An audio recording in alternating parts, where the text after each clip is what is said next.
propósito de presentar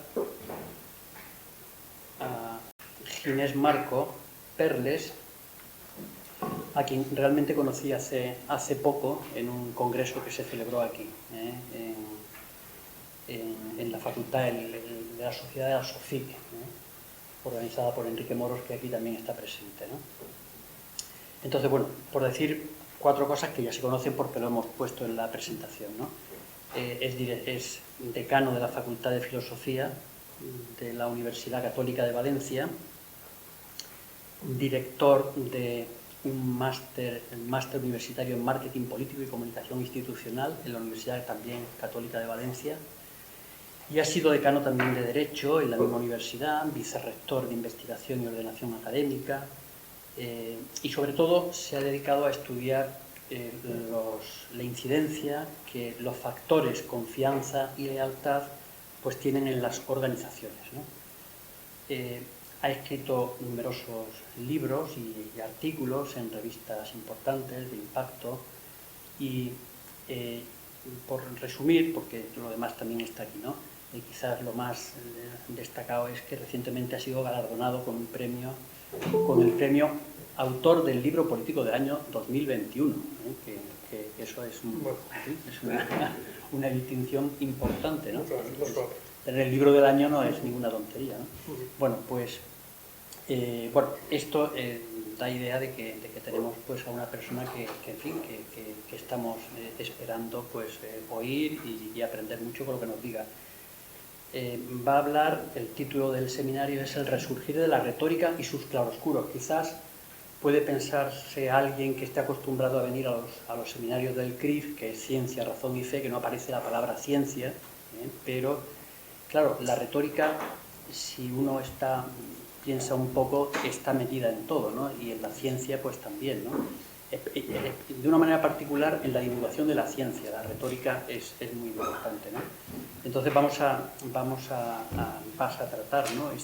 este tema con tus propuestas concretas y con los problemas que acarrea la retórica que se hace ahora, ¿verdad? Entonces yo sin más le dejo la palabra a Ginés y después habrá tiempo, por supuesto, para que haya las preguntas que los asistentes pues, quieran hacer, ¿no? Pues muchas gracias. Pues muchísimas gracias por esta amabilísima presentación, don Santiago, por esta invitación a estar aquí. Muchas gracias, don Enrique, por estar siempre al quite y siempre promoviendo iniciativas en las que yo pueda estar cerca de esta universidad a la que tanto amo y de la que tanto aprendo cada vez que vengo por aquí.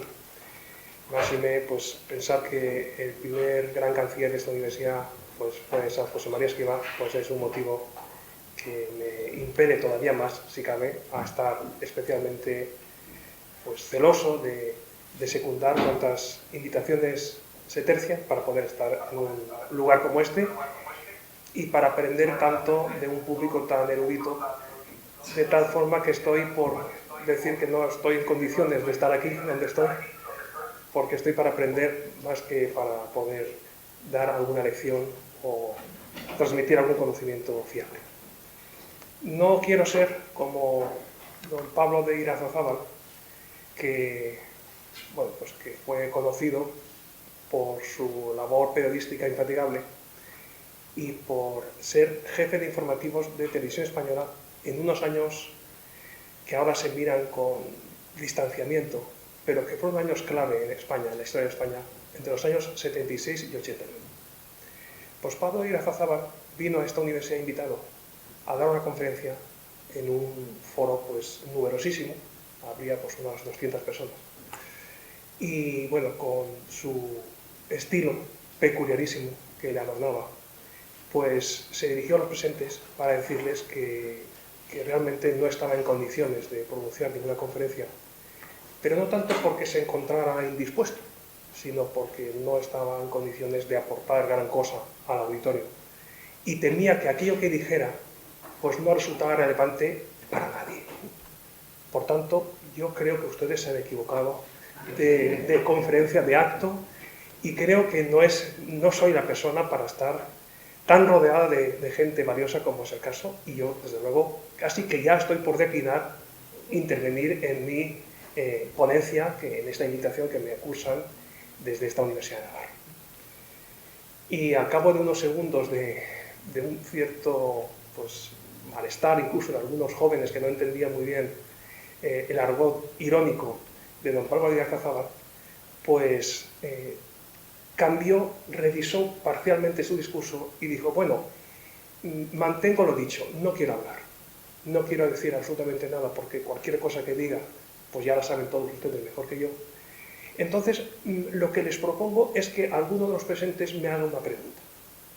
Porque si yo procuro responder a esa pregunta, y lo voy a intentar hacer, y queda satisfecha esa persona, bueno, pues ya por lo menos una persona se queda satisfecha y yo me voy contentísimo a Madrid.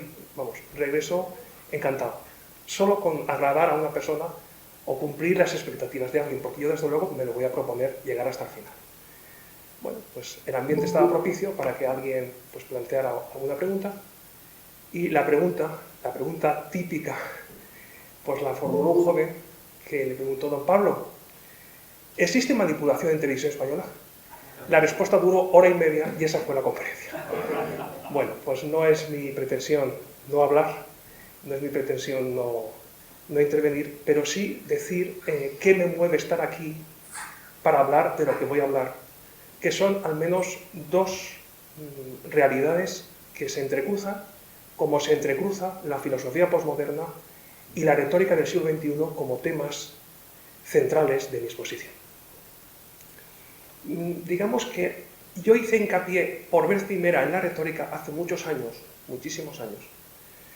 Nuestros jóvenes lo ven tan lejano que piensan que no ha existido porque ellos no vivían por aquel entonces, como los que dicen que yo no voté la Constitución y por tanto hay que hacer otra Constitución.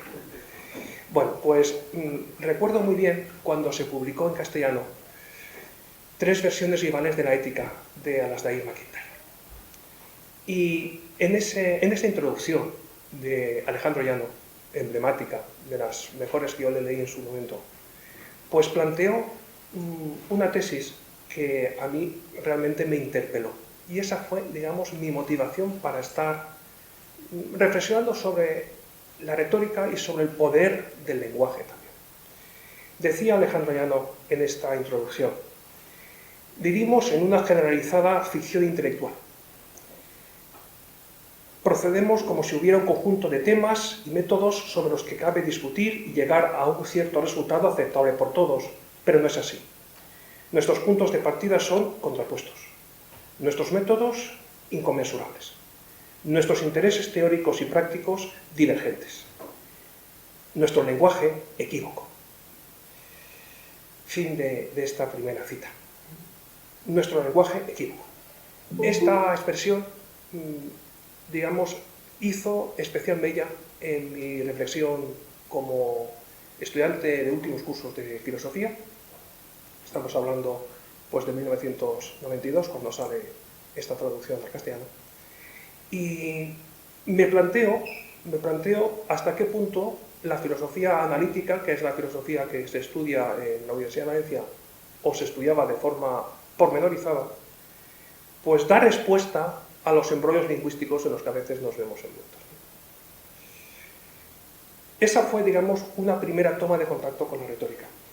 Y la segunda, pues tiene como protagonista a una de las personas de los que más he aprendido en estos últimos años y que está presente al otro lado, y a quien saludo efusivamente, a don Gregorio Robles, por sus obras recientes en teoría comunicacional del derecho y particularmente en retórica. He aprendido mucho del profesor Robles y lo quiero hacer aquí notar. Pero vuelvo a MacIntyre, que me interesa especialmente, en concreto en Tras la virtud. Ahora que se ha hablado principalmente en 2021 de estos 40 años de su publicación, de su primera publicación en inglés, After Virtue, pues hay una tesis que él defiende y es la importancia de la filosofía académica, de la que muchos filósofos académicos no somos conscientes. La filosofía académica como una metadisciplina, vamos a llamarla así, que es especialmente influyente en la acción cotidiana. Pues esa reflexión, digamos, la he querido incorporar para esa filosofía posmoderna en clave de construccionista que ha tenido tanto influjo en Europa y sobre todo en Estados Unidos, que lo sigue teniendo pasados 50 años de las fronteras de la filosofía de Guido, y que esa desedimentación de contraposiciones, de dualismos, entre principio y final, carencia de principio o carencia de final, el arriba y el abajo, el orden o la dislocación, el centro y la periferia, el núcleo y la envoltura, el cuerpo y el alma, la materia y el espíritu, la unidad y la pluralidad, lo verdadero y lo falso, lo bueno y lo malo, se han adueñado del debate público, político, institucional, contemporáneo. Es la disolución de cualquier contraposición de esta naturaleza que nos caracteriza como personas que tenemos pretensiones de ir más allá de nosotros mismos, de no quedarnos en el yo desvinculado, que es lo que en estos momentos se está potenciando a gran escala. Considero que la retórica es una disciplina que tiene ese carácter no apendicular que algunos filósofos le han querido dar, sobre todo los filósofos de la Ilustración, sino una disciplina que es convergente con otras muchas y que converge, por supuesto, con la filosofía, pero en régimen de independencia con la filosofía. El riesgo que considero que tenemos desde los últimos decenios del siglo XX, principalmente los primeros decenios del siglo XXI, el riesgo es que la filosofía se convierta en retórica. Ese es el riesgo. No tanto la mezcolanza de la filosofía y la retórica, que por supuesto se ensamblan de muchas maneras distintas, sino que la filosofía degenere en una retórica donde expresamos nuestro sentir, expresamos nuestras vivencias afectivas, incluso las publicitamos a gran escala y nos convertimos en periodistas anónimos de la noticia que consideramos relevante. Nosotros siempre estamos en la noticia y la damos a conocer, pues muchas veces, de forma intrépida y de forma, por qué no decirlo también, provocativa, a través de las redes sociales. Considero que este es uno de los grandes temas del momento presente y el resurgir de la filosofía, también en clave postmoderna, resurgir de la filosofía precisamente con ocasión de la pandemia, es un motivo para repensar sobre qué fundamentos está anclada esa filosofía. Y, a mi modo de ver, los fundamentos, por lo general, son frágiles. Los fundamentos, a partir de Gianni Vattimo principalmente, son de un pensamiento débil que tiene como arquetipo un segmento, una línea que deambula en el horizonte y que no tiene un principio claro y un final, por supuesto, todavía lo tiene menos claro. Considero que ese es uno de los dramas del momento. La inoperancia de muchos sectores de la filosofía académica para poder dar respuesta a las preocupaciones de tantos jóvenes y no tan jóvenes que se plantean en torno al sentido de su vida, el qué, el por qué, pero sobre todo el para qué. Pero más allá del mundo universitario, que puedo conocer y apreciar, lo que realmente importa, a mi modo de ver, es el mundo de la vida cotidiana, donde en las relaciones familiares, en las relaciones sociales, tenemos tendencia a emplear una retórica falaz, una retórica plagada de falacias, lo cual es un contrasentido, porque la retórica precisamente nos tenía que aliviar de ciertas falacias. Y en esa búsqueda desenfrenada por evitar todo fundamento, pues nos encontramos con que lo que importa es el hoy y el ahora, el disfrute personal y el contar cómo nos va según el papel que tenemos.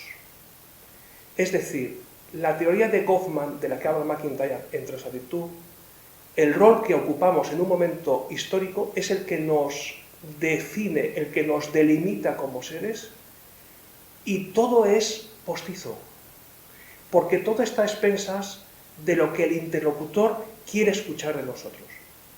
Y sabemos, por un cierto temor reverencial, malentendido este último temor, que hay ciertos temas sobre los que mejor no entrar. Por tanto, practicamos una autocensura a todos los niveles. ¿Por qué? Pues porque consideramos que podemos aportar mucho y de tanto que podemos aportar no queremos que fuerzas ocultas, fuerzas, digamos, llamadas también poderes fácticos fácilmente reconocibles, pues nos puedan evitar, digamos, esa pretensión de llegar a muchos, de influir en nuestra sociedad. La pregunta que nos tenemos que hacer es si compensa, digamos, en tantos casos, esta poquedad mental, esta frivolidad también en ocasiones, o este temor reverencial a estas fuerzas ocultas que se encargan de dar voz a quienes consideran que deben hablar y perorar, y por otra parte, pues cercenan el habla de quienes tenemos algo que decir y nos impiden que nos expresemos con libertad. Y todo esto en un ambiente donde se sacraliza precisamente la democracia. En un ambiente donde presuntamente el orador tiene amplio margen de maniobra para expresarse como considera oportuno. No es un contrasentido. No es un contrasentido que no es irónico, como diría pues, un conocido filósofo político americano, no es irónico dejarse llevar por la mera contingencia en todos los ámbitos de la vida. ¿O no es incluso una provocación la prioridad de la democracia sobre la filosofía, como reza una de sus obras? Es, a mi modo de ver, un momento, el actual, en el que tenemos que volver a plantearnos los fundamentos. Y el grupo de investigación Ciencia, Razón y Fe, desde sus orígenes, está especialmente concienciado en la búsqueda de fundamentos. En esos fundamentos que Richard Rorty quiere alejarse y alejar a todos, o lo quiso hacer en su día, y nos quedamos muchas veces con pretensiones minimalistas, o como diría Iris Marion Young, nos quedamos en una posición de grupo, en una posición cada vez más cerrada. No pensamos por nosotros mismos, sino pensamos según los dictados de un grupo que es minoritario, pero que tiene vocación de ser mayoritario, y que tiene intención de cambiar un sistema jurídico. Ahí es nada. Un sistema jurídico que viene pues, ensamblado a través de la literatura doctrinal, y por supuesto luego se refleja en las sentencias de los jueces y magistrados, pero que en nuestro tiempo queremos, o algunos pretenden, voltear esa situación. Y no es tanto porque sea un momento pues, de coyuntura donde sea factible, sea fácil hablar de estos temas. Más allá de la coyuntura, considero que tenemos que repensar en torno a los fundamentos. Durante años me he dedicado al capítulo de ética en las organizaciones, de donde también en esta universidad pues, he aprendido mucho a través de ese itinerario intelectual que ha forjado el profesor Rafael Alvira, a quien pues, aprecio especialmente y a quien tuve ocasión de saludar efusivamente el pasado 3 de diciembre, en su reencuentro, digamos, con la vida institucional del Instituto de Empresa y Humanismo en la sede del edificio de posgrados de Madrid. Y a través del Instituto de Empresa y Humanismo, pues he querido retomar, también con el profesor Domènech Melé, he querido retomar la necesidad de una búsqueda en torno a los fundamentos. Las éticas aplicadas, el aluvión de éticas de distintos apellidos que nos invaden en nuestro momento histórico, son éticas absolutamente desvirtuadas, porque tienen un complejo de inferioridad profundo respecto a aquello sobre lo que supuestamente orientan su reflexión. Por tanto, se centran exclusivamente en congraciarse con quien es un poder fáctico en el ámbito económico, de la gestión pública o de la medicina o de la biotecnología, etc. Pues coincidíamos, los que formamos parte de una sociedad española de ética de los negocios y organizaciones, coincidíamos algunos de nosotros en la búsqueda de esos fundamentos que una sana retórica conviene, digamos, incorporar de nuevo. Y para incorporar esa sana retórica, pues se nos dice, y lo he aprendido del profesor Robles, pues se nos dice que nos hacen falta al menos 5 cualidades muy destacadas. La inteligencia ordenadora del discurso, el lenguaje adecuado, la expresión corporal correcta, la imaginación deslumbrante y una buena memoria. Hoy, en el ámbito de la retórica, estamos especialmente constreñidos muchas veces por el tipo de auditorio que nos sigue y queremos asimilarnos tanto a ese auditorio que nos desnaturalizamos y que también dejamos a medio gas nuestros contenidos. Decía Perelman que la gran diferencia entre el filósofo y el experto en retórica es que el filósofo se dirige a un auditorio universal, mientras que el orador, el experto en retórica, pues se centraría en un auditorio particular. Pero ese auditorio particular en nuestro tiempo, él lo decía en el año 52, en nuestro tiempo es una ficción, porque nos dirigimos a una pluralidad de conferencias, como diría McIntyre, las conferencias Alan Gifford, nos dirigimos a una pluralidad de círculos concéntricos de influencia, que implica no solo el público que está presente hoy, sino otros que nos siguen a través de las nuevas tecnologías, otros que llegarán a través precisamente de nosotros. Por tanto, todo auditorio tiene vocación de ser universal. Y ante ese auditorio universal es muy importante asumir como mínimo común denominador el clásico decorum, lo digno, lo conveniente. Y lo conveniente no implica no entrar en disquisiciones que pudieran ser polémicas, sino lo conveniente hoy por hoy, a modo de ver, es dar ideas bien argumentadas, ideas filosóficamente hablando con un respaldo sostenido en el tiempo. Y esto, para estudiantes de esta universidad que cursan asignaturas pues, de teología, de filosofía, pero también para estudiantes de esta universidad, de todas las titulaciones, pues que a través de las asignaturas del core curriculum, pues llegan a profundizar en torno a los para qué de su profesión y descubren lo que su profesión, por así decirlo, o los contenidos eminentemente técnicos de su disciplina no le aportan, no le satisfacen por completo. En la universidad de la que formo parte, la Universidad Católica de Valencia, hace unas semanas unos estudiantes de las más variadas titulaciones me dijeron que querían profundizar sobre temas de antropología filosófica y de metafísica. Y los estudiantes eran de biotecnología, estudiantes de derecho, estudiantes de medicina, estudiantes todos ellos menores de 25 años.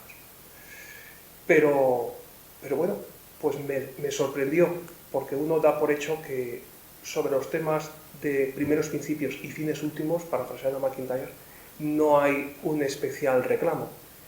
Pero nos decían algunos de ellos, necesitamos una retórica rejuvenecida, pero una retórica que nos transmita contenidos fuertes, contenidos sólidos en el ámbito de las ciencias humanas, en el ámbito de la filosofía, etc. Pues esa interpelación por parte de estudiantes universitarios fue para mí definitiva, como para tomarme más en serio que nunca ese tipo de docencia absolutamente fuera del circuito académico, pero en donde la universidad como institución está en condiciones de servir, digamos, de referencia, de apoyatura, de contexto. Y necesitamos, sin lugar a dudas, profundizar en el sentido último de la universidad. Los que estamos aquí, considero, en todo momento, la universidad no es solo los años que va cumpliendo, no es solo el pozo de tradición que genera, sino las personas que llegan a esta universidad y que esperan tanto de nosotros. Sin lugar a dudas, esperan que vayamos más allá de los géneros retóricos, más allá del género deliberativo, del género político, del género propagandístico, más allá de los géneros. Necesitan, sobre todo, un testimonio ejemplar. Y esto conecta, como es natural, con la figura del orador hoy. Un orador que habla de lo que ha vivido, que transmite con convicción y con responsabilidad, y que es consciente, como le interpelaba Sócrates a Gorgias en ese diálogo platónico que todos conocemos, le interpelaba acerca del efecto que tiene en los discípulos cualquier lección procedente de un maestro de retórica.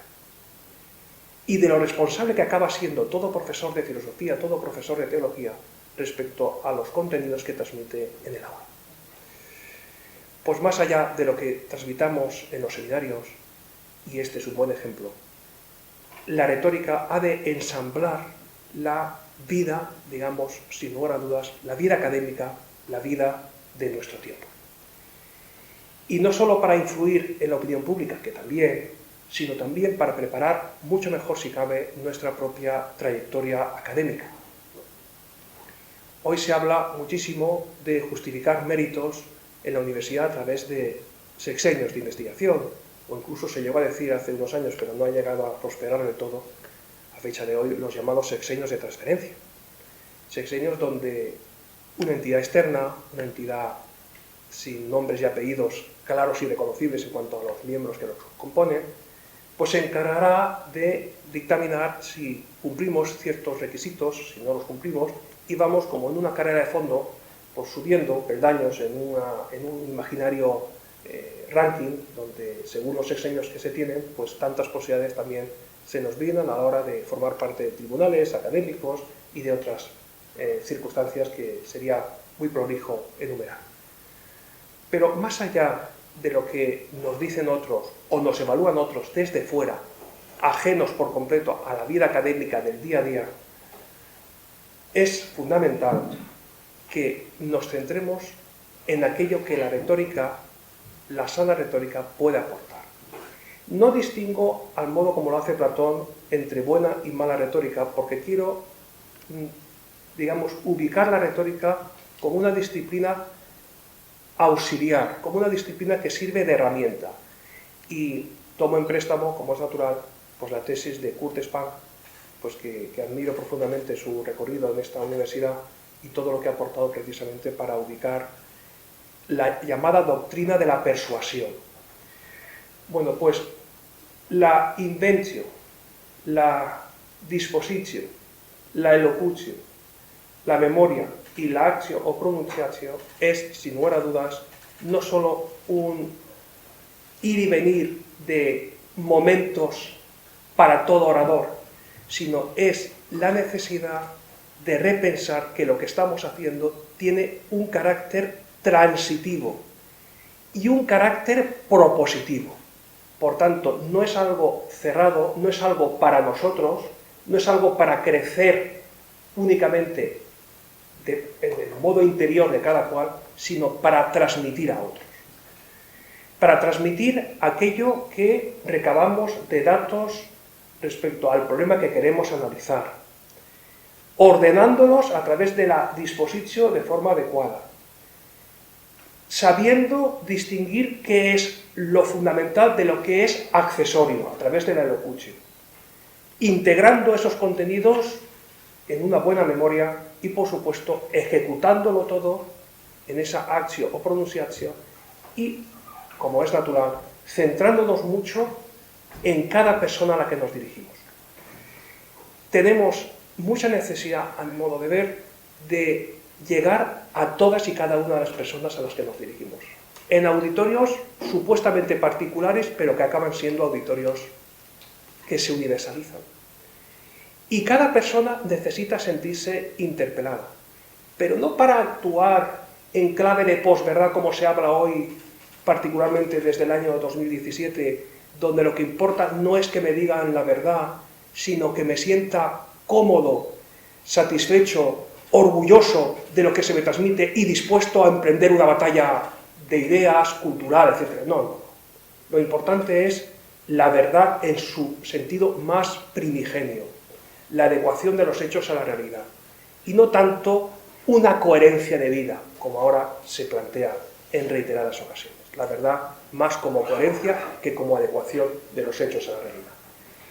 Necesitamos todos nosotros ser conscientes del influjo que tienen nuestras palabras y de la necesidad también, como es natural, de depurar nuestro discurso de ciertos clichés que lo desautorizan en la práctica, de ciertas falacias que lo empobrecen. Y para ello, pues hay que volver a la retórica. Y volver a la retórica de los clásicos y volver a la retórica contemporánea de autores que consideran que no es la filosofía deconstruccionista y la filosofía de efusión sentimental la que nos va a librar de tantas batallas culturales que tenemos que afrontar todos nosotros. No es sencillo no dejarse llevar, no es sencillo no dejarse guiar por la comodidad, pero es absolutamente valioso para todos como personas y como profesionales de la docencia universitaria, que estáis aquí, que están ustedes aquí y que nos ayudan a través de su presencia y sobre todo con el coloquio posterior. La filosofía, como diría Platón en la Carta Séptima, es un saber de utilidades y a nosotros nos tienen que interpelar por las utilidades de nuestro quehacer profesional, porque también tenemos utilidades que van más allá de nosotros mismos. Por tanto, reitero la necesidad de ser transitivos, eminentemente transitivos, y pensar en quién está al otro lado. No tanto para adecuarnos a su lenguaje, que también, sino sobre todo para despertar esa curiosidad intelectual que es fundamental en el quehacer filosófico y, por supuesto, en el quehacer universitario. Esa falta de curiosidad intelectual que tantos universitarios poseen en estos momentos, les caracteriza, pues es toda una interpelación para nosotros respecto a cómo transmitir de otros modos retóricamente valiosos que nos puedan hacer llegar a ser especialmente proactivos, diligentes y, por qué no decirlo, influyentes. Hay una película que tuve ocasión de ver cuando se emitió por vez primera y que me llamó la atención el subtítulo de la historia, porque el título puede ser cualquiera, y en este caso el título pues era Contratiempo. Por un contratiempo pues uno puede llegar antes de hora, o lo normal es que uno llegue después de la hora prevista a cualquier lugar. En este caso, pues por un contratiempo, pues una supuesta abogada pues llega antes a un domicilio para preparar, pues, digamos, una declaración en un juzgado de un hombre que está acusado de asesinato, o mejor, de un doble asesinato. Bueno, el caso es que el subtítulo de la historia dice algo que a mí me interpeló cuando lo escuché, por vez primera lo leí. Toda historia tiene al menos dos caras. La verdad, solo una. Y esto que transmite como guionista y como director Oriol Paulo, pues me llevó a plantearme la necesidad de repensar en torno a que la verdad no la construimos entre nosotros. No nos quedamos, como diría la supuesta abogada Virginia Woolf en ese caso Contratiempo, no nos quedamos solo en lo verosímil. Procuraremos que la verdad no le queme demasiado a usted. Nos vamos a quedar solo en lo verosímil. Pues esa es la pretensión de la retórica, pero si la retórica influye sobre la filosofía, obviamente un saber de utilidades no se puede conformar con lo verosímil. La verdad no la construimos como tantos pedagogos influyentes en los planes de estudio, en las agencias educativas nos plantean. Todo es una forja personal, todo es un idealismo puro, todo sale de nosotros. Pues evidentemente la verdad no la creamos nosotros, no la forjamos nosotros, podemos aproximarnos a ella, nos acercamos, en ocasiones mucho, en ocasiones nos alejamos y a veces deliberadamente, pero la verdad está más allá de nuestro modo de argumentar. Y creo que esa verdad nos debe guiar en el quehacer profesional, incluso en momentos de oscuridad. Y los hemos vivido todos nosotros, momentos de cierta desafección, momentos de agotamiento intelectual, momentos en los que tenemos dificultad para llegar a quienes, en teoría, llegábamos con fluidez y con prestancia, pues incluso en momentos de crisis son momentos de resurgimiento. La retórica es una disciplina que está hoy en clave de resurgimiento porque conviene transmitir muy bien los mensajes y sobre todo estar preparado para transmitirlos adecuadamente. Y en cualquier foro, y esa es una de las claves de nuestro tiempo. Y eso no solo nos da una cierta estabilidad emocional, que también es importante, sino que también nos hace preocupar por el destino de nuestro lenguaje respecto de otros que esperan, en ocasiones, por una palabra de comprensión, una palabra de aliento, pero muchas veces esperan de nosotros lo que ahora se llama, de un modo eufemístico, argumentarios. Hay muchas personas fuera del ámbito filosófico y teológico, pero que tienen una gran influencia social y cultural y que dirigen muchas personas en su ámbito profesional, que necesitan palabras hilvanadas, no palabras sueltas, no aforismos precisamente, sino necesitan un sujeto, verbo y complementos bien claro, no solo para transmitir en un ámbito parlamentario, que también, sino para transmitir en un ámbito de una organización que dirigen y que encarnan de algún modo, ¿no? Y todo ello, ¿por qué? Porque en el fondo, si queremos amar a los demás y no solo tratarles bien, como diría Rafael Alvira, porque podemos amar a los demás o conformarnos con tratarles bien, tratarles de forma correcta, pues tenemos que adentrarnos en lo que les interpela a esas personas. Y para interpelarles, en definitiva, para llegar al interior de cada persona, hace falta no solo ser consciente del poder práctico, del poder influyente de la filosofía, sino también hace falta que nos concienciemos nosotros de formarnos en una lexicografía adecuada para transmitir aquello que vivimos y sobre todo que tenga elevadas dosis de contenido y que nos impulse a la acción y que impele a la acción también personal y colectiva.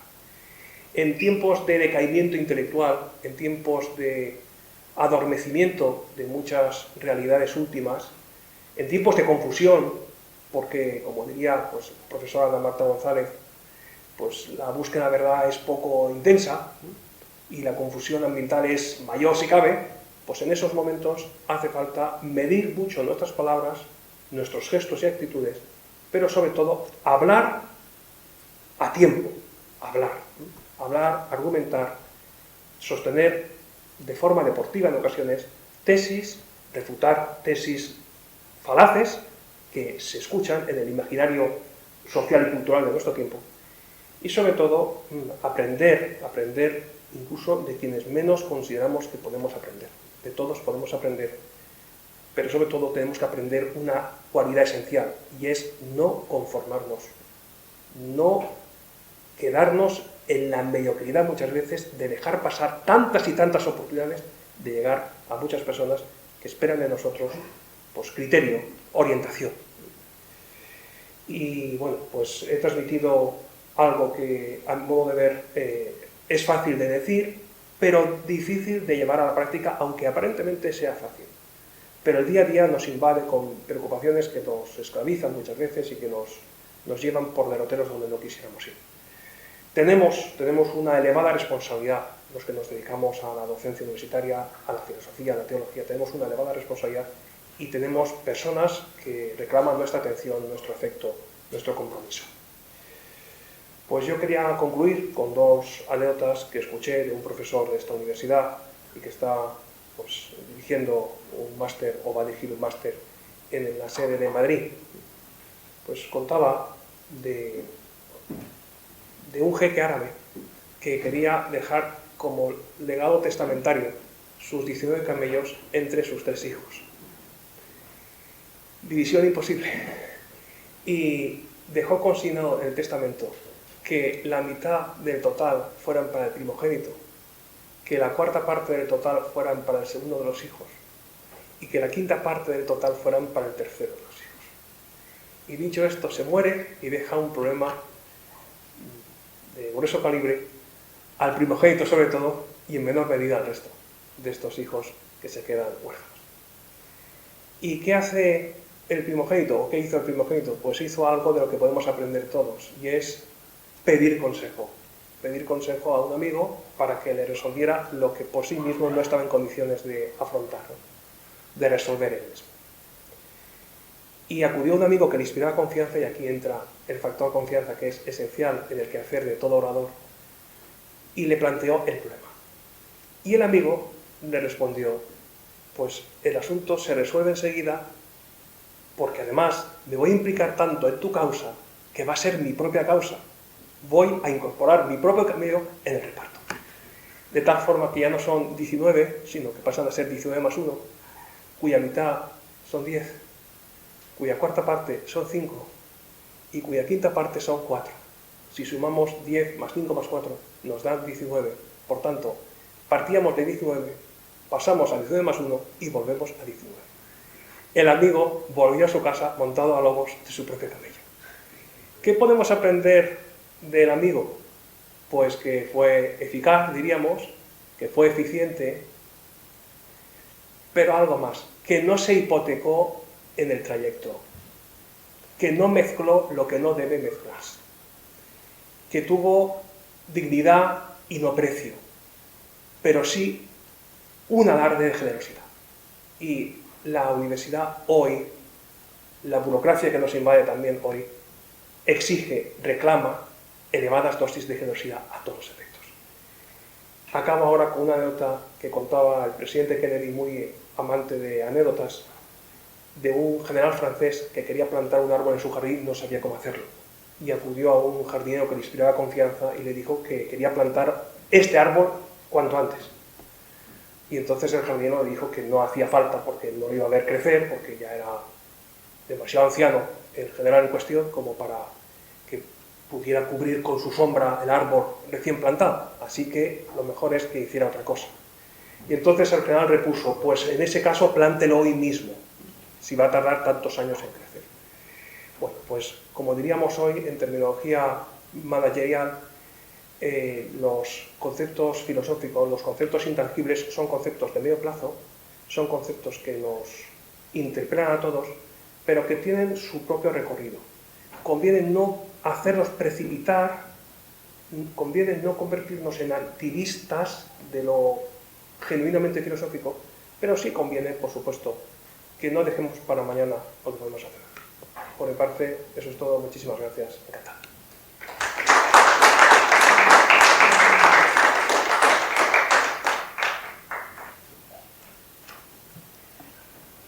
Pues muchas gracias por esta interesante conferencia que nos ha abierto horizontes y además desafiante, ¿no? Porque voy a poner esto un poquito para que no quede descuadrado. Entonces ahora tenemos tiempo para las preguntas y que se abra un pequeño debate. Entonces yo creo que Martín es el primero que quiere preguntar. Hay que darle al botón rojo un ratito hasta que se conecte.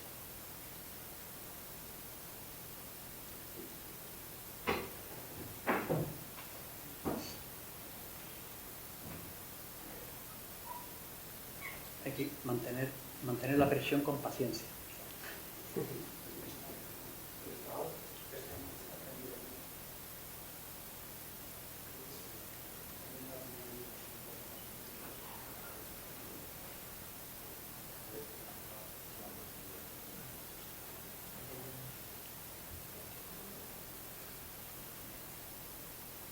Si no, podemos utilizar... Ya está, ya. Perfecto.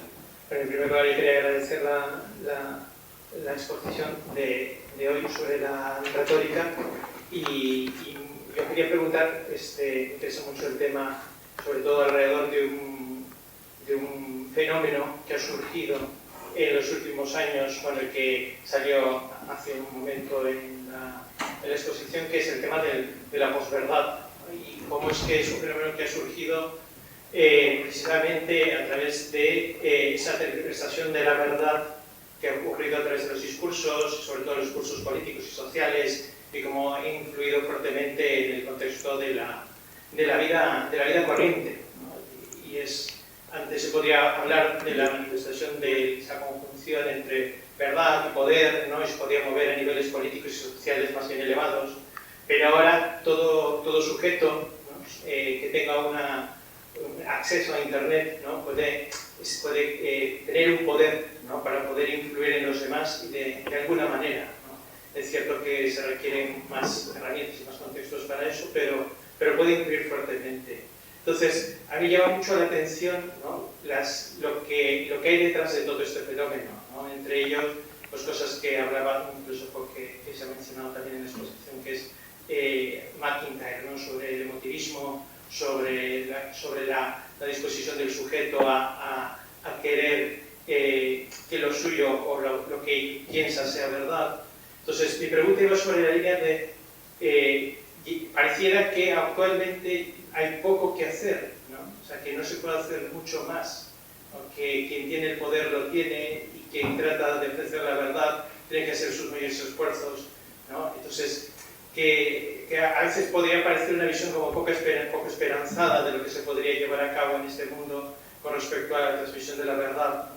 Entonces, ¿qué se puede llevar, qué se puede hacer, qué se puede hacer más, además como profesor universitario, como personas que tratan de transmitir un mensaje esperanzador a quien cree que ya no hay mucho más que hacer? Bueno, pues muchísimas gracias al profesor Martín Montoya por su pregunta, que es para dar una conferencia sobre la respuesta posible a esta pregunta.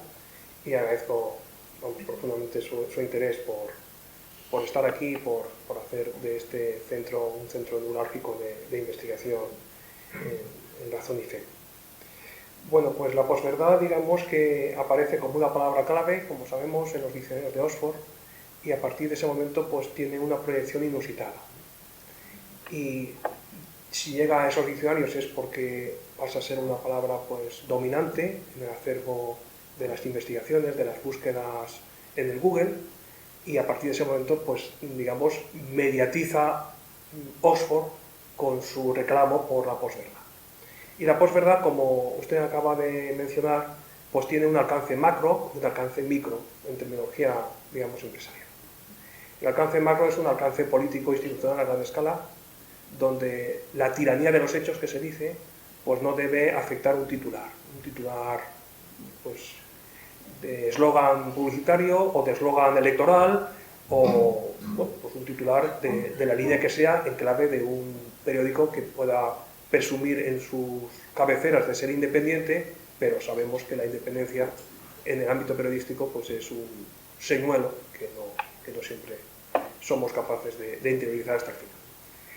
Y luego hay una proyección micro, y esa proyección micro pues tiene muchísimas lecturas, muchísimas derivadas, que se dice ahora, muchísimas implicaciones, pero la principal de todas, a mi modo de ver, es la necesidad que tienen muchas personas de no saberse corregidas, de no enderezar su rumbo. Es decir, estoy en disposición de escucharte mientras me convenga escucharte. En el momento en que me plantees un cambio radical que no estoy dispuesto a asumir bajo ningún concepto, a partir de ese momento, digamos, la cuestión se tensa. ¿Por qué? Porque quiero ser yo mismo y no quiero que, pues eso, estar a merced de interferencias, de influencias ajenas.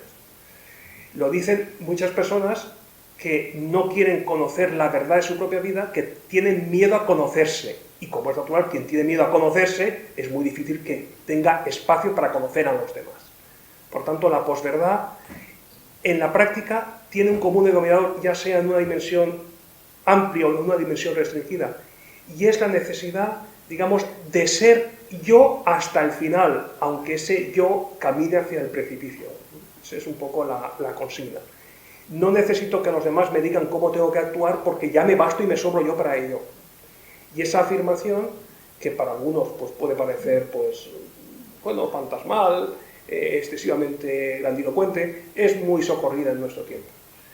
Y se da no solo en el ámbito adolescente, esa adolescencia que ahora se prolonga en el tiempo indefinidamente, pues esa adolescencia que muchos adultos tienen, adultos que tienen pues ese reflujo, digamos, esa reverberancia adolescentil, y que en el fondo lo que plantean es la necesidad de enfocar una libertad al modo de Berlín, y libertad negativa, libertad de no interferencia. ¿Cómo soy libre? Pues cuando nadie me molesta, cuando nadie, ni siquiera mis padres, pues interfieren en decisiones clave que yo ya tengo pues 15 años y quiero asumir, o tengo 16 años y incluso el Estado me da posibilidades pues para tomar algunas decisiones y yo pues quiero ejecutarlas. Ya sabemos, como es natural, a qué nos referimos cuando hablamos de menores de edad, que el Estado faculta para tomar decisiones irreversibles, como es el caso precisamente de tomar la decisión de abortar en el caso de una mujer, que bueno, pues yendo al cine otra vez, pues hay una película que lo ejemplifica de un modo certero, como es la de Christian Mungiu, Palma de Oro del Festival de Cannes, en 2008, 4 meses, 3 semanas y 2 días, que en el momento en que se inicia el proceso en cuestión del aborto es absolutamente irreversible. Pues la pregunta es, ¿y está preparada la persona en cuestión para tomar esa decisión irreversible? Porque luego se va a arrepentir durante décadas. Bueno, a mi modo de ver, tenemos esa coyuntura de tomar la posverdad como el auténtico reclamo de nuestra vida, que es decir, me interesa saberme, sentirme fuerte, motivado, no quiero dejarme llevar por lo que me dicen otros, quiero ser yo mismo. Y luego en la práctica estamos a merced de las influencias del primero que llega. Es esa contradicción de nuestro tiempo, esta paradoja de nuestro tiempo. ¿Qué hay que hacer? Pues hay que tener mucha paciencia, como es natural, y hay que hablar uno a uno a todas las personas a las que nos dirigimos o que podemos tener acceso, y hablar de uno a uno, de uno en uno, y hablar con enorme cariño, afectados por el bien de esa persona que es nuestro bien. Es decir, cuando hablamos también de lealtad, que es un tema que yo he trabajado recientemente, pues en el fondo somos parciales, y la parcialidad tiene un sesgo ahí muy valioso, que es que tu causa es mi causa, y por tanto lo que a ti te preocupa o dices que te preocupa también me preocupa a mí, y lo hago mío. Y tus confidencias y tus misterios no lo son tanto, también yo los asumo como tales y quiero darles el sentido que merecen. Por tanto, no te estoy despreciando, no estoy minusvalorando lo que me estás transmitiendo. Quiero aprender contigo y quiero decirte que de lo que estás en estos momentos transmitiendo como que es la única salida posible, no hay otras muchas salidas. O sea, no te encierres en tu mundo, que es lo que les pasa a muchas personas que no tienen referentes y que se encierran y que se encapsulan afectivamente, y al final solamente es el yo afectivo desvinculado. ¿Y qué es un poder público hoy en clave de liberalismo político desaforado que tenemos, parafraseando a McIntyre? Pues sociedad desvinculada, sociedad mucho más manejable, porque es una sociedad totalmente subvencionada a poder salir y poder digamos, seguir creciendo profesionalmente. Es decir, necesitas el salvoconducto del Estado, necesitas el apoyo de los que estamos detrás, pero eso sí, cuando tengas algún problema no vamos a estar a tu lado. Pues, ¿qué hay que hacer? Pues estar al lado de quien sufre, al lado de quien nos necesita, y no, por supuesto, no minusvalorar a nadie ni la causa de ninguna persona. Enrique quería tener algo. No, tenías una pregunta, ¿no?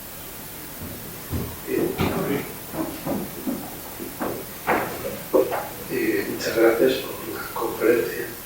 Brillante, como siempre. Gracias. Y si yo he entendido bien, el resumen podría ser, por favor, señores, trabajen en lo suyo.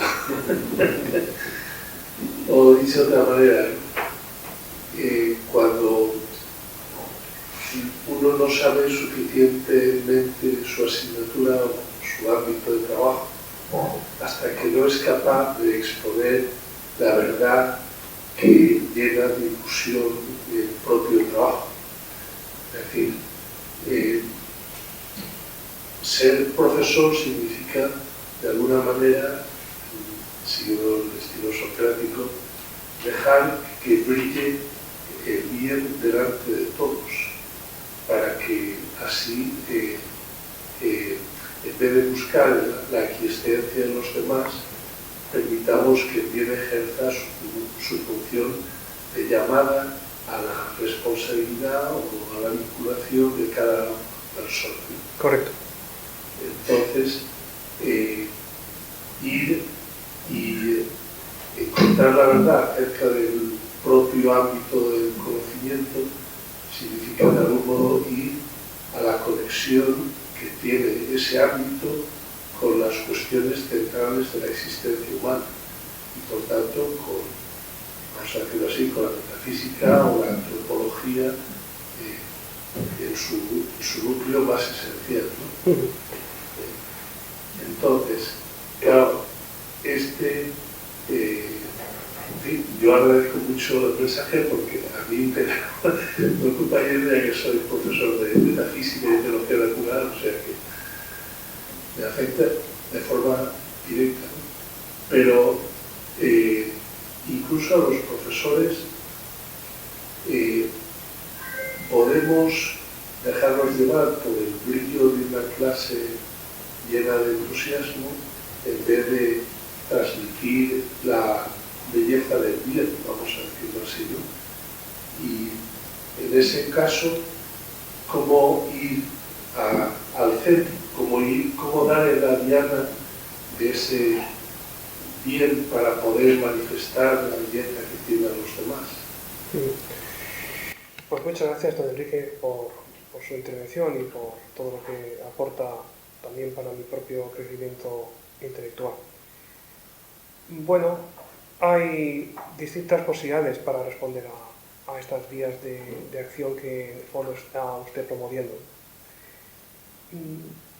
Considero que los alumnos tienen una especial propensión a dejarse influir para bien, en el sentido retórico de la expresión, por el conocimiento remoto que tienen los profesores que va más allá de su asignatura. Los alumnos, por lo menos de nuestro tiempo, que son tan influenciables o más, vamos a decir, un poco más que los del pasado, porque muchos tienen incluso menos prejuicios que otros, pues tienen especial deseo de evitar encorsetamientos, de evitar rigideces a la hora de yo transmito lo que sé y solo lo que sé, y es un amplio, mejor dicho, un ámbito muy de espectro reducido, y no me saques de aquí porque yo vengo aquí a dar clase de esto y esto es lo mío y tú estás al otro lado y cuando te toque el turno pues ya intervendrás, ¿no?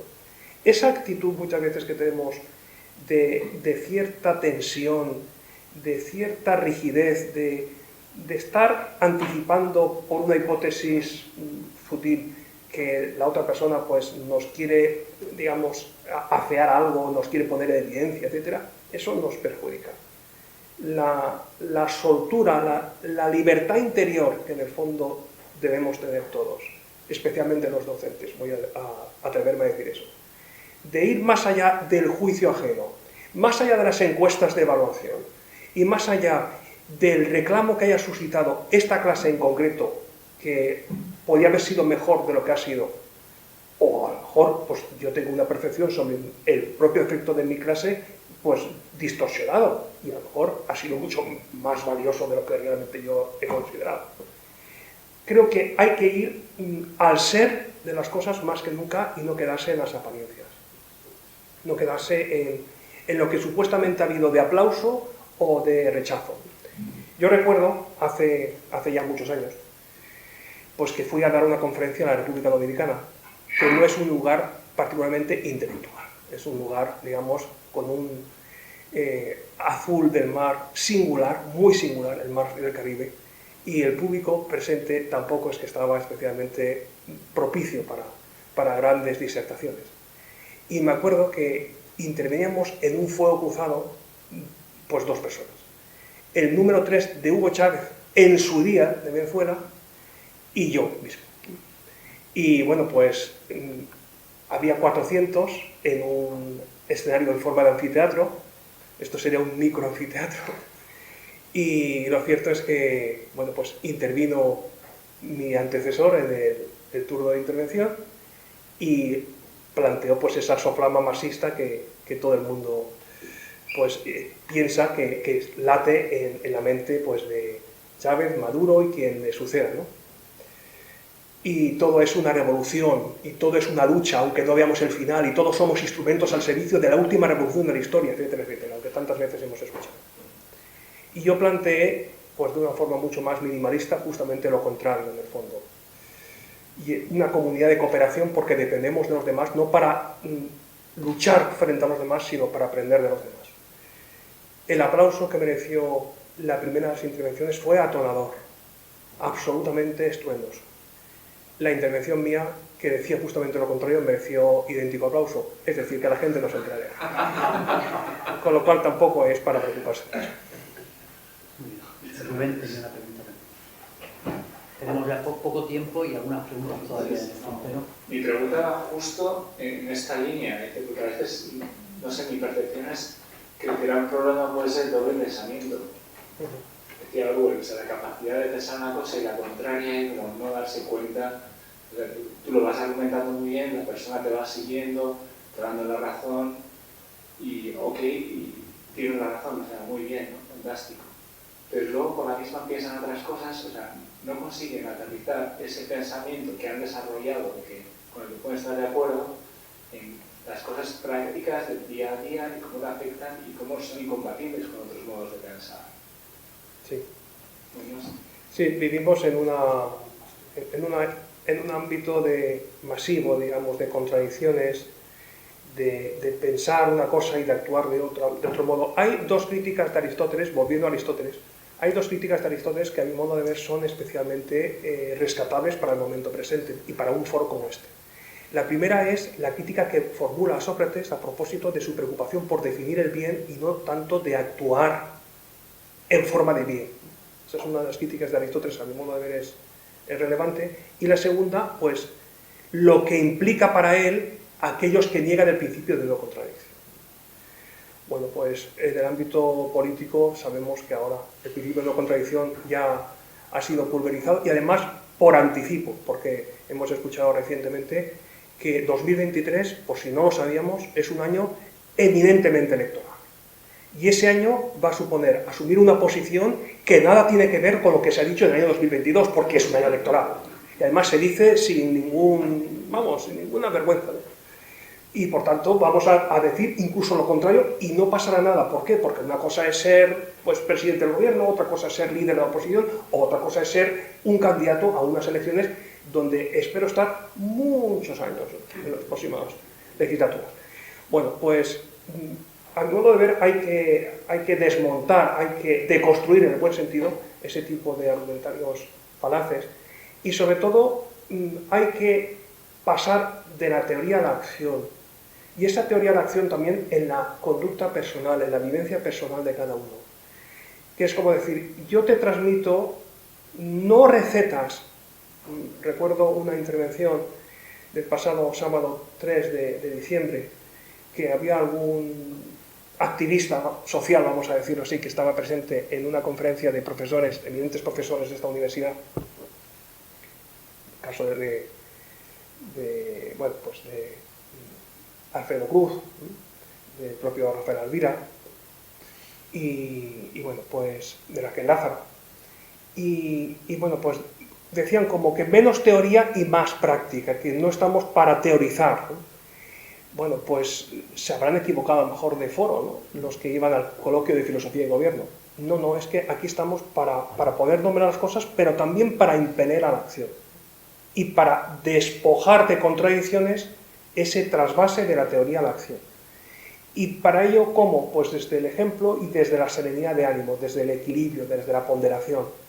Nos hace muchísima falta, y en retórica se estudia mucho ese capítulo, el capítulo de equilibrio emocional, el capítulo de la mesura, no para incorporar un perfil bajo, como se dice en los asesores políticos, tú perfil bajo, no te metas en charcos, no pises aquello que luego no sabes por dónde salir, no, porque al final algunos tienen tan pocas ideas que no dicen nada, evidentemente, ¿no? Pero sí que conviene ir nosotros, transitar nosotros desde un sereno liderazgo, que es una capacidad de influencia bidireccional y libre, por la que tenemos seguidores, que son en mucha medida nuestros alumnos, a los que les conducimos, pero no en un sentido, digamos, tendencioso, adoctrinador, como dirían otros, que siempre ven, digamos, esa quinta pata del gato, ¿no?, sino como que todo el mundo necesita orientación, conducción, y necesita ejemplo. Y ejemplo de pasar, no resueltamente, no sin argumentario, sino de un modo sostenido, de un modo razonado, de la teoría a la práctica. Y que quien quiere venir detrás, pues que se suba al carro, ¿no? Esa es un poco la cuestión. O sea, muchísimas gracias por la... hay expertos que saben cómo... Sí, hay que tratar con paciencia.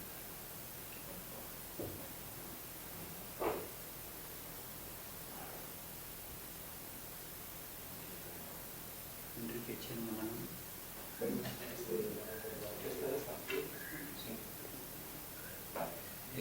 Bueno, muchísimas gracias, Gilian, por esta interesantísima y amena exposición. El tema de la verdad, hay que recuperar la verdad. Y bueno, en eso estamos. Juan Pablo II, en Fides Ratio, habla de un tema que muchas veces lo dice de una forma muy... Dice, es inútil querer rescatar la libertad si no hay verdad, ¿no? O sea, yo creo que esto es un camino para seguir. Si queremos rescatar la libertad, para la verdad, rescatar. Porque ahora mismo estamos en una sociedad de máxima libertad, pero mínima verdad, ¿no? O sea, es paradójico, ¿no? Y yo creo que ese es un camino que accesible, bueno, accesible al menos en la teoría, ¿no? O sea, si yo vengo aquí disfrazado de Superman, puedes pensar, bueno, pues está un baile de disfraces, ¿no?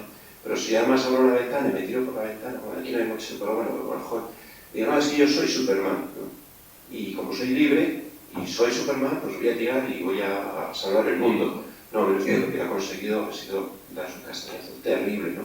Entonces, no es posible alcanzar la verdad, bueno, pero es necesario alcanzar un mínimo de verdad para que tu libertad no sea una libertad frustrada, no sea una libertad malograda, ¿no?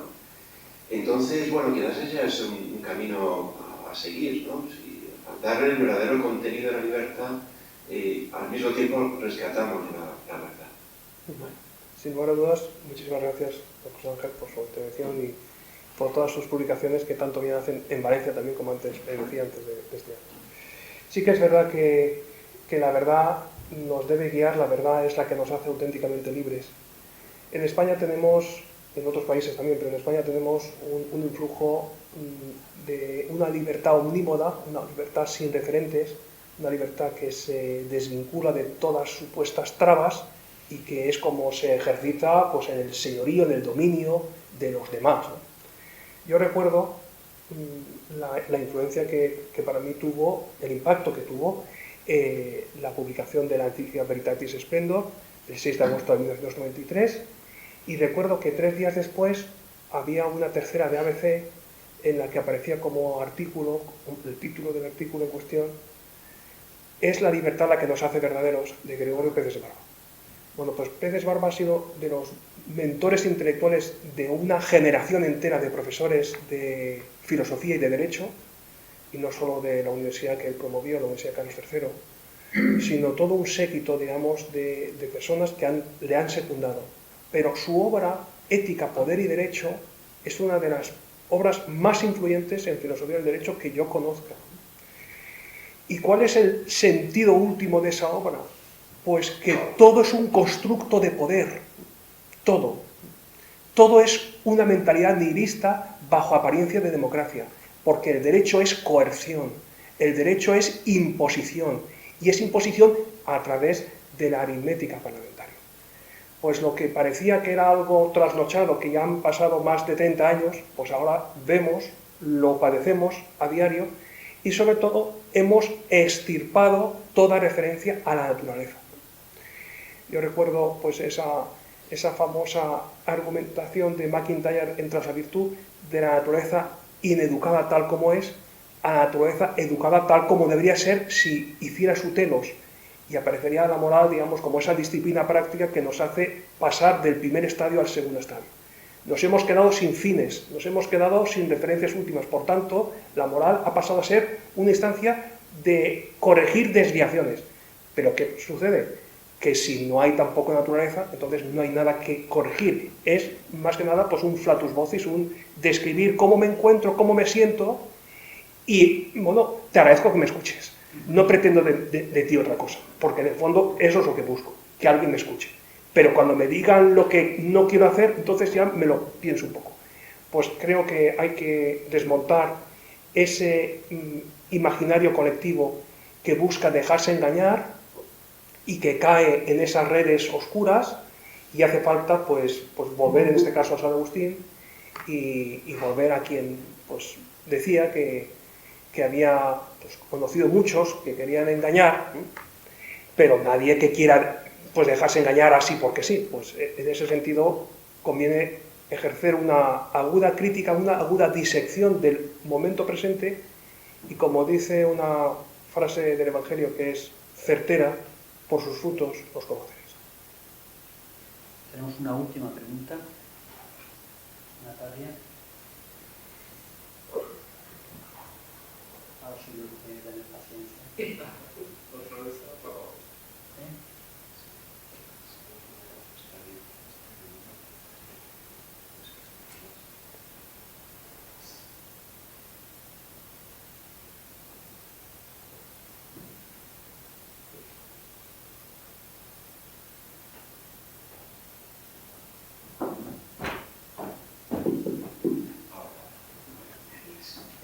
Muchas gracias, Ginés. Muchas gracias, Natalia. A ver, yo creo que todo profesor universitario, tenemos experiencia todos, que su propia trayectoria intelectual y su planteamiento en ese sentido de darlo a conocer con una retórica nueva, o por lo menos propia, y con las bases que tiene la retórica, es importante ir encontrando perspectivas, ¿no? Yo creo que como profesor de ciencias hay una fase en la que decides mostrar certezas, venga de donde venga, más que machacar errores que se les queda más, se les explican mucho y te tragas un poco certezas que vienen igual de investigadores y de profesores o de intelectuales que tienen errores, pero qué bueno mostrar que en ese punto es verdad, hay una certeza que todo pueda hacer, etcétera, pero hay un punto de apoyo, ¿no? Porque es búsqueda de la verdad y no machacar el error, lo que en principio al menos la retórica nueva, ¿no? Sí. Tiene. Y bueno, hay por supuesto que es muy necesario tener ese background de filosófico, metafísico y antropológico, ¿no? Que siempre sale ahí y casa muy bien con la realidad, ¿no? Porque hay verdades, se alcanzan verdades, ¿no? Incluso en ciencias que están desarrollándose, pero bueno, tienen sus paradigmas y ahí hay. Y después me parece que, al menos en mi experiencia, lo que te va saliendo más y con una retórica de madurez, podemos decir más, ¿no? Es mostrar la belleza de Enrique, ¿no? Sí. Es decir, el mundo tiene todo, la creación tiene una armonía, y donde hay armonía hay belleza, ¿no? Entonces, mostrar la armonía, que es mucho más que la verdad, pero belleza, hecha belleza, ¿no? O belleza que apoya esa verdad. Me parece que hay un campo que en un mundo donde nuestros alumnos y nuestros que nos escuchan, ¿no? Pues está con un emotivismo muy fuerte. No es ir por emociones, sino que les emocione la belleza de esa realidad, de esa armonía. Y bueno, creo que en este mundo tan hacia lo sensible y sensorial, ¿no? y emocional, se puede quedar pasmado y interpelado de verdad cuando muestras la belleza, la armonía que tiene la realidad, el hombre, todo, ¿no? Bueno, no sé si te parece que eso puede ser. Por supuesto que sí. Pues muchísimas gracias a la profesora Natalia Moratalla por su intervención. Me alegré muchísimo cuando sabía que ibas a venir aquí. Sí. Y bueno, te agradezco mucho tu presencia. Pues lo que has dicho me interpela especialmente viniendo como vienes pues, desde el ámbito de la biología, que tienes mucho que aportar y que has aportado desde luego a tus alumnos en estos años, décadas que llevas pues, influyendo en esta universidad. A mí no me gusta mucho hablar de certezas, porque en el ámbito científico, pues con el falsacionismo popperiano que tenemos, pues, y que aún sigue sus reflujos, pues la certeza acaba siendo menor, es decir, se acaba transmutando de algún modo. Y por otra parte, siguiendo a MacIntyre, pues estoy más por el paradigma de la verdad que por el paradigma de la certeza. Pero me parece bien que hables en los términos que hablas, aunque, ya digo, pensando también en el ámbito de la judicatura, pues cuando hay condición para poder emitir un pronunciamiento judicial es que haya certeza moral, y certeza moral tiene hoy un sesgo también particularmente subjetivista, que es como decir, no lo tengo claro, pero bueno, ya lo suficiente como para decir algo. Por tanto, las nociones de certeza son nociones especialmente fluidas en nuestro tiempo y merecen un cuidadoso análisis. Me gusta hablar más de verdad con mayúscula o de verdades con minúscula, me gusta más ese modo de entenderlo. Pero sí que es verdad que la belleza, el bien, la felicidad en definitiva, la vida lograda que diría Alejandro Llano, sí que son expresiones que llaman a secundarlas y a hacerlas propias, ¿no? En el ámbito, digamos, de este público juvenil que busca sobre todo, como dices, lo sensorial, lo sensitivo. Yo recuerdo que cuando leí por vez primera el Gorgias de Platón, me quedé asombrado de la intervención de uno de los protagonistas secundarios, vamos a decir, de la trama, Polo, discípulo de Gorgias, que planteaba el primer caso límite en la realidad de nuestro tiempo y de aquella época. Y es, ¿por qué no va a ser más feliz que nadie el tirano que abusa de todo el mundo y que hace de su copa un sayo? ¿Por qué no va a ser feliz? La respuesta socrática es muy interpelante, porque se destruye como persona, porque se degrada como persona, no habla del concepto de persona obviamente, pero se degrada como ser, porque se desvirtúa. Pues es fundamental en ese sentido volver a la retórica. De hecho, el libro de Gorgias el diálogo de Gorgias es un tratado de retórica, muy contemporáneo por cierto, y hay que huir del miedo que tenemos a encontrarnos a distintos Calícres en el camino. Calícres, que es un personaje pues, que aparece muy poco fuera de Gorgias, que tiene un peso dominante en el diálogo de Gorgias y que es el que está enfurecido permanentemente cuando ve que otros han, digamos, claudicado de algún modo, Gorgias y Polo, que le preferían el turno de intervención, y entonces él no quiere dejarse llevar por el señuelo de la mayéutica socrática, y lo que plantea es, bueno, en realidad has perdido el juicio, Sócrates. ¿Cómo una persona como tú has llegado a quedarte o a conformarte con esto, con lo que tú puedas hacer para la humanidad? Yo sí que tengo aspiraciones, yo sí que quiero influir, digamos, en la política, pero tú que podías haber llegado mucho con lejos, ¿cómo te dedicas a la filosofía? Pues, volviendo a los sofistas, vuelvo a Hipias Mayor, al diálogo de Hipias Mayor y a Hipias, que aparece como, bueno, ¿y vosotros los filósofos de qué habláis? De todo, hablamos de todo, Sócrates, de todo hablamos. Bueno, pues los filósofos hablamos de todo, pero debemos hablar con enorme esmero, con enorme sencillez y como diría pues, el primer gran canciller de esta universidad, San José María Escrivá, pues conociéndonos muy bien a nosotros mismos, que es lo que en el fondo se plantea en el oráculo de Delfos, conócete a ti mismo. Y el propio conocimiento, como diría San José María, nos lleva como de la mano a la humildad. Pues creo que en el ámbito intelectual, para superar tantas sofísticas virulentas que tenemos a nuestro derredor, y neosofistas y de nuevo cuño, etcétera, pues el propio conocimiento que nos lleva a la humildad intelectual, la humildad en la docencia y en la investigación, son piezas clave para llegar a mucha gente que espera que nosotros mismos, llegado el caso, rectifiquemos si tenemos que rectificar. Y de sabios se rectifica. Una cosa, yo soy muy fan de Borges, pero de su poscrito, no por supuesto. En el sentido de que se da cuenta, y lo dije al final, que, bueno, que hay algunas armonías, no usa la palabra armonía, no recuerdo ahora la palabra que usa, que unas líneas generales, como si dijéramos de verdad, que hace que nos encontremos... Vestigios de verdad.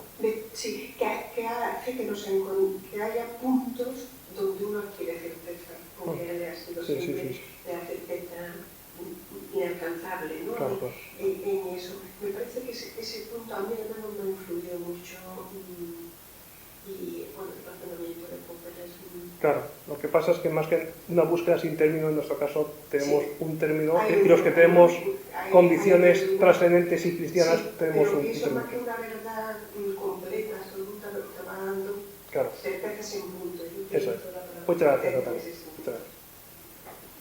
Bueno, pues muchas gracias a Ginés por esta interesante exposición que claramente ha suscitado un animado debate y que además son ideas que nos invitan a una reflexión más reposada, porque aquí hay como muchos temas de fondo, ¿no? que subyacen en todo esto, ¿no? Y muchas gracias también a los participantes, tanto online, que ha habido un buen grupo, como a los aquí presentes que habéis participado y contribuido a este animado debate.